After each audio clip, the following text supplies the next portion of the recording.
What's the impact that mobile device usage has on TV right now?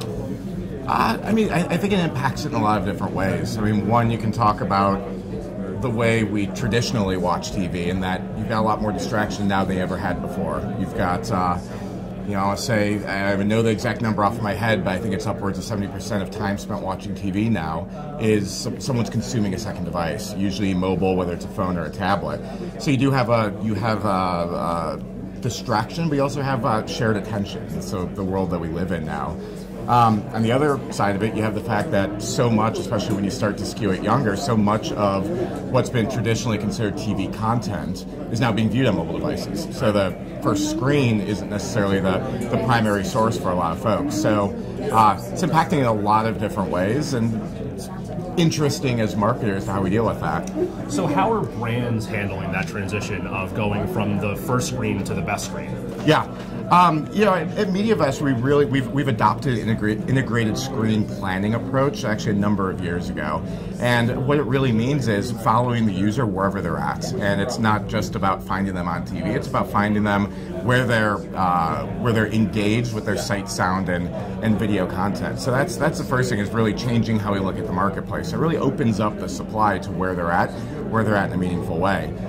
That's really when you talk about from the content side of the house. When you also talk about consuming the first screen, but on a second screen at the same time, second or third screen, it actually offers a lot of opportunities. While distraction sounds like a bad thing, it actually allows you to add dimensions to what you're doing on air in other ways on devices that you'd otherwise not be able to do. Whether it's about deeper engagement with your content, whether it's about immediate message frequency, whether it's even about conquesting or extension, or even drive into e-commerce. There's a lot of different opportunities it offers if it's really done the right way. So being done the right way, kind of an interesting question. What technology is aiding in the ability to follow that, thread the needle all the way through, and what technology needs to be better so that you can really kind of figure out how to do that? Yeah, it's tricky because I don't think it's any one. It's the first trick is really being able to pinpoint what somebody's consuming in that moment. There's a number of technologies, and the hosts of this event provide one that is one of the more interesting ones in the space. But that is really the first trick, is being able to understand right away what that person is consuming. It's also important to understand what they've consumed before, because it's about building profiles of people.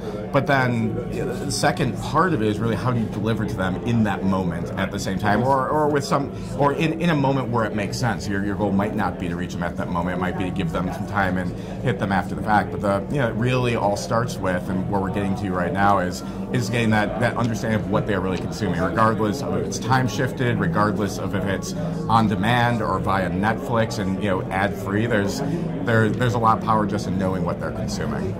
Awesome, Jonathan. That's it. Oh, fantastic. Thank you.